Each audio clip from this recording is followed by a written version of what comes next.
Kevin Sorbo is an American-born actor best known for his lead role in Hercules, The Legendary Journeys. He played the muscle-bound demigod in the hit TV series that ran for 6 seasons. It became one of the highest-rated syndicated television programs in the world. Sorbo also played the lead in the fantasy film Kull the Conqueror and starred in Gene Roddenberry's TV series Andromeda. Most recently, he appeared in the movie Soul Surfer. I'm an actor. I'm not saving people's lives. I just hope I give them some escape from reality for a while and give a good laugh and a good cry. I recently interviewed Kevin at his home in Southern California and tested his strength in a friendly arm wrestling match. Guess who won? No. I thought make it work for it, right? 3, 2, 1, and I win. I had to make it work for you a little bit. Come on. Kevin Sorbo was raised in Minnesota by parents who taught him Christian values. When he was 13 years old, he went to a Billy Graham crusade and responded to the altar call. It was a very happy, emotional night for me, and I just always remembered it. So do you think that that was the moment, that was the day that you said, okay, I'm going to live for you, Jesus? I guess in a way I felt like that was the day, because it's such a marked day in my life. Like all boys growing up, Kevin loved playtime. Were you like a little young Hercules and didn't know it? I was a young Hercules, and I knew it.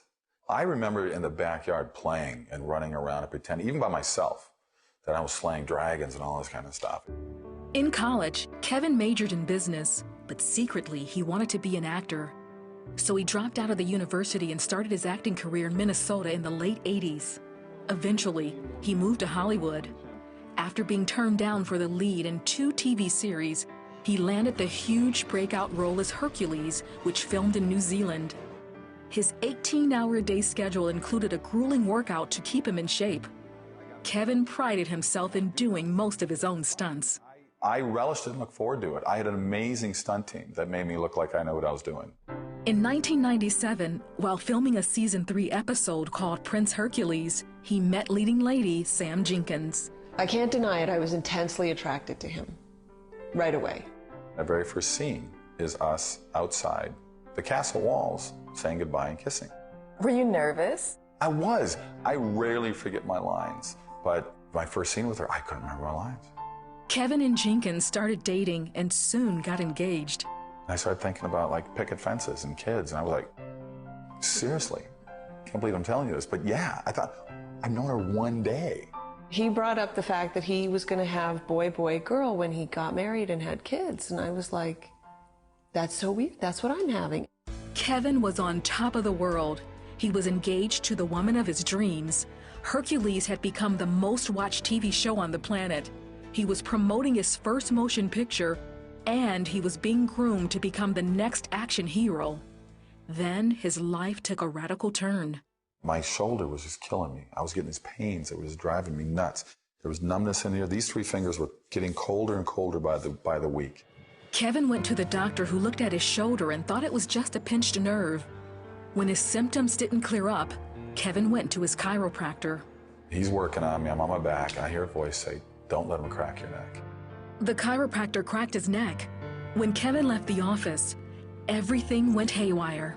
I feel 2 very loud pops in the back of my head. I feel it. I feel like fingers jabbing in there. I feel this in my visions all over the place. You said in your book, which I loved the way that you write, by the way, that it was as if an 8.9 earthquake had struck your head, and you were feeling the aftershocks of it. Oh, it was unbelievable. The buzzing, the vibration, the humming that was going on. I just looked up at the sky and I said, I'm going to die today.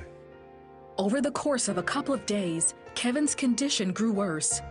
His eyesight began to fail, his balance was gone, and his speech was slurred. When he went to the hospital, doctors admitted him into ICU, where they ran tests and found an aneurysm in his left arm. The lump was an aneurysm. My left subclavicle had opened up, and now thousands of clots were in my arm, and it was just, they thought they might have to amputate. In addition, Kevin had suffered 3 strokes. The invincible Hercules was now incapacitated. He had a talk with God. I just broke down. I cried. I felt like there was a death in the family. I felt like somebody had died, and it was me. What did you ask him to do for you that day? Help me to find the acceptance in this. If this is the best I'm going to be, then help me fight through this every day, because it was tough. You're going through all of these health challenges. You met your wife when you're at the peak of your career. Were you kind of scared that she was going to bail out on you and say, perhaps, no, I didn't sign up for all of this? I was scared. I was scared for my future, my career, my life, my male kids. I mean, I was scared for a lot of different reasons. And we're 4 months away from saying for better or worse, and she gets worse before she even gets to say those lines. I wasn't scared. I did not think that this was going to change our lives. I had, for some reason, a great deal of faith. Kevin started rehabilitation to learn how to walk again. As his speech and vision got better, he thought the best thing for him to do was to keep filming. As he healed, the healing brought him more faith.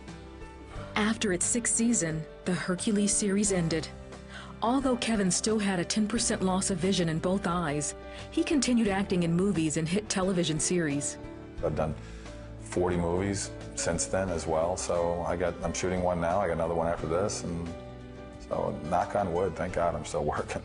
No, man, but he still got some guns. Kevin and Sam married, and by the way, they had 2 boys and a girl in that order, just as they said they would.